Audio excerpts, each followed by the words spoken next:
How are you, Chrissy? I'm doing great. How are you? I'm good, thank you. We're here at Lafayette. Yes. Last against the current show, you got 2 more festival shows coming up. Yeah, last headline. How's the tour been so far? It's been amazing. It's the first time we've ever done a tour like this. We've done a few festivals, but not like a festival run. Mm-hmm. So this has been amazing because we got to play all of these festivals in countries that we normally have just, headlined in for and forever. And what was cool too was also getting to put on like headline shows like this in between. Sure. So it's been cool going like from a big festival on the weekend to then like a club show with like our core fan base during the week. It's been really nice. And I guess, last time I saw you here, you were playing, like massive venues on your way to arenas in ATC. Yeah. But tonight it's a bit smaller, it's a bit more intimate. Yeah. How does that feel, going to this sort of... I love it personally because, so obviously with the festivals and radius clauses and all that, we're only able to put shows on sale like last minute. And we booked them last minute too. So it's like, we're like, all right, we're going to do really small club shows, kind of like just things that will only be for the core fans who are like ready for these dates, and the reason I love that is that every show has insane energy because they sold out. I think this show sold out in like, less than 48 hours. It's amazing. Which is so cool. It's only the people that really want to be here. And we did that once before our first or second Reading, I can't remember now. We did an underplay at the first London venue we'd ever played, which is now closed. What venue was it? It was called... Now I can't remember the name. Is it the Barfly, maybe? No. It's like it was like a 300 cap venue. Do you remember? Yeah, I can't remember, but it's like a 300 cap venue, and we put it on sale, and it was an underplay the night before we played Reading, and it sold out in like seconds. Amazing. And it was like, like it was like 200 or 300 cap venue, and it was just, that feeling was so cool of having just people who were like, they wanted to be there, and they were on the money to be there. And that's kind of what these are. So it feels... It's a different energy in the room. There's no one there that's like, oh yeah, I like kind of just heard about you guys and I wanted to check you out. Everyone's like, I like have love against the current. Yeah. So it's awesome.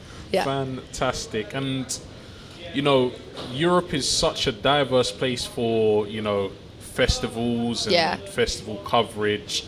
I guess every single festival you played must have been different, right?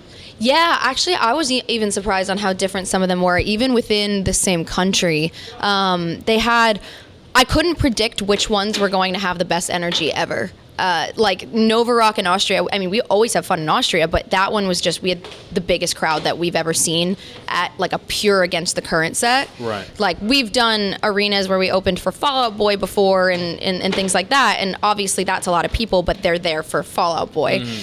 This was like, everyone showed up to our stage and then left after we finished playing, and we were like looking around at each other like, oh, like it was like 15 to 20,000 people, and we were like, they just came to just see us. And it was the most like mental feeling, but I wouldn't have predicted like, oh, Austria is going to be the one that does that, So it's just been crazy, but every festival has honestly been amazing in its own way. We haven't really had any bad experiences, which has been awesome. What have been the standout moments? That was one of them, and Nova Rock was one of them, just because that crowd was massive and the energy was amazing. Pink Pop was really fun because we got to play in a tent, and I'll say, I always forget it's part of this run because we actually flew home after and came back, but Slam Dunk, we had never done Slam Dunk before, which was really weird. It just never worked out. I think the times that we had gotten offers, we were like off cycle and it didn't make sense to come out. So it was I'm kind of glad we waited because it was one of those things where, once again, like, I think I forget that we've been a band for a while and that we have fans of our own sometimes. Like, I still think of us as like, this is the venue that we always play type thing. Like, and so then when we showed up to Slam Dunk and that tent was packed and people knew the words, I was like, oh my gosh, like, you guys are actually know who we are. You didn't just come here because you're like, oh, I'm going to check out the ATC set. I've heard the name, So that always blows my mind. Okay. Yeah. Playing in a tent.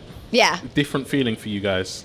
Yeah, tent versus like outside versus club. It's like all three are totally different. We got lucky on Slam Dunk North though because it was raining. So being in the tent was the nice place to be. So we were lucky on that one. I like the tent a lot actually because I think it gives you like a bit of a happy medium between big festival stage and like a club show where you can kind of have, like, if we were to headline the tent, for example, we'd be able to have cool production and like the lights would actually mean something. And it gives also like a wall, like, you know, where you could see where people end, essentially with the end of the tent. So I think it's like a cool medium.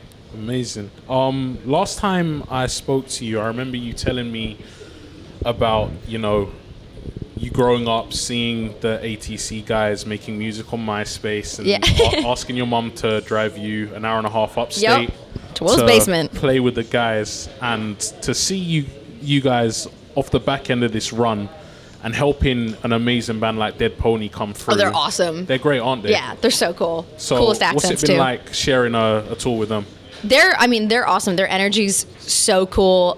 They're also like, Liam broke his arm on this tour. So, and they're just like, still, they showed up. They missed one show just because they were literally at the hospital. But then the next show they showed up and it was like, it's just so cool. They have great energy. They're awesome. And so it's great. We've honestly, I say it almost every show, and I probably sound like a broken record, but I really mean it. We have been so lucky with the bands that we've toured with. Amazing. It's very rare that we've toured with someone that we weren't like, they're really, really cool. It's been a busy year for you just in general, hasn't it? You know, we had the track with Voila as well. Yeah. So why don't you tell me about that? How did that all come together? So I honestly just fangirled over them. Like, I found them last September and then listened to them nonstop, drove everyone crazy on tour because I had the green room speaker on that tour, and only listened to them for like a month and a half straight, and then commented on their Instagram post. We were in the middle of our world tour and we had 2 weeks in between the runs. Commented on their Instagram post, was like, I love you guys, whatever, something. And they DM'd me and were like, oh, we're big fans. Like, do you want to, get in the studio? And I was like, I happen to be home for a week. Like, let's go in the studio. Go in the studio that day, caught it that day, and recorded it and had it all ready. And it was just like, lightning in a bottle. Within 5 minutes, I was like, oh my God, I love these guys more than anything. And now they've become two of my best friends. Wow. Instantly, I was like texting my management while I was there. They were like, what are the vibes at the studio? And I was like, oh my God, they're my soulmates. I'm obsessed with them. Like, I love them. I listen to them nonstop still. I'm the biggest fan. So I was in there like 0.05% Spotify listeners. Wow. So yeah. It's always great when, you're a fan of a band that you get to work with as well, Yeah, like, really rare too. It's like a lot of times the fan part comes from the collaboration. Like, you know of each other, you collab, and then you kind of like get embedded into each other's careers and become a fan. But this was like, I was just purely a fan. So, yeah. And you've also kind of let me in on a little secret. Yes.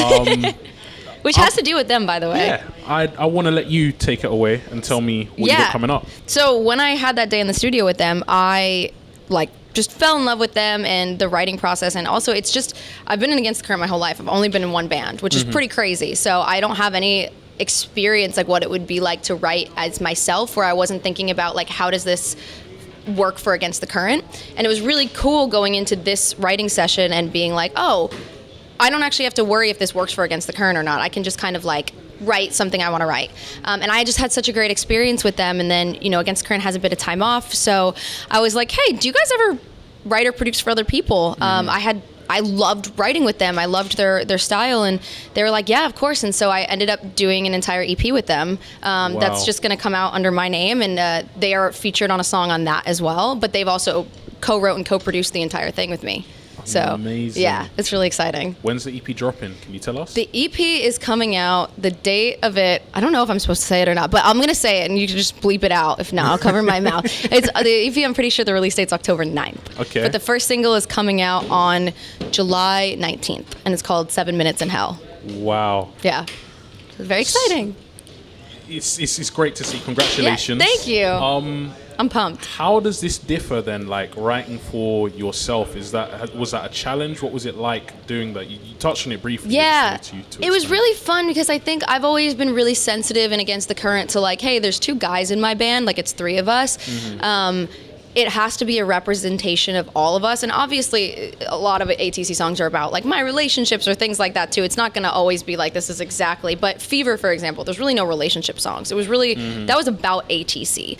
So it was cool going into this project and being like, oh, I can kind of shed a little bit of that pressure to make sure that I'm making sure everyone's represented and just kind of be like, what am I thinking? What am I feeling? What are the aesthetics that I want? Like the aesthetic of the whole project looks very different than Against the Current, which was a lot of the inspiration behind it before even the sound was just the kind of vibe that I wanted. What can we expect to see? I love fantasy. Okay. I love books. I love fantasy novels, everything like that. So it kind of takes place in like a fantasy world, more so like a darker fantasy world. So it's got kind of like an angels and demons vibe to it. Right. It's not like We're Against the Current will be like leather and fishnets. This is more like flowy and angel wings and dark and medieval-ish, that kind of thing. So can we expect to see any solo shows? Yes, actually, we can. Yeah, I'm so announcing with the single. So this will be fine when this comes out. Is I'm actually doing a co-headline run with Voila. We're gonna do US and we're gonna do UK. We're gonna be back in London. I think it's like November, like late last week of November or something like that. So we're gonna be playing at what's it called? Garage? Yeah, Garage. Yeah. So we're gonna be playing at Garage, and we're actually doing a really cool thing where we're co-headlining and we're mixing our sets together. Wow. So instead of doing like one set and another set where it's like we flip-flop, we're doing like one mash. Like, so we don't know exactly like who's going to go when, like how we're going to do it, but because we have 2 songs together and everything, we're going to kind of like flow in and out, and we're sharing like band and everything. So the only thing that would switch would be me and Gus. So it'll be one like mega set. This is a really exciting time for you. Yeah, you it's must really be exciting. bouncing off the walls. Yeah, I'm really pumped too, especially for like, I think it's good. I think I realized like even in writing for ATC when we were writing these singles, I was having a hard time writing and like getting inspired again. I think because there was a lot of pressure to be like, Fever was such a good thing for ATC. And just that pressure of making sure whatever we write next, whatever we release next, especially being fully independent on this one, like the 3 singles, is like the right thing. And so I was like, I think I need a palate cleanser. Like I think I need a moment of just like, let me just get out what's in my head now. It doesn't work for Against the Current, but it's something that I really love and I'm really passionate about. Let me like do that for a second, and then I can kind of have these 2 worlds that are different but are both really authentic to me. But this is a side that I've never been able to express before. It just never had a place here. And are we going to see that expression come to life visually on stage when you come back to the UK and the US? Yeah, I think so. My plan is to be like, wardrobe is very different, like set pieces. Obviously, these are going to be small shows for headlines, so there's only so much you can play with. But like, ideally, it gets bigger, and you're able to kind of like play with as much as you want. But even in like the music video tones and the visuals of the whole thing, it's very different. It's like it's its own world. Like I said, very medieval, very fantasy. Fantastic. Listen, I can't wait. Thank you. I will definitely be there at those Thank you. shows. Yeah, I would love that. Before I let you go, a final word on tonight. You're playing Lafayette. It's a beautiful venue, isn't it? It's so cool. We've never been here, and it's beautiful. We walked in, and I was like, oh my God. Yeah. So I love that. This is the thing that I love about like London and the UK versus like the States, is we just don't have venues like this that are like, they're so beautiful. So I'm so pumped. Fantastic. Thank you for joining me. Thank you for having me again. Of course. Thank you.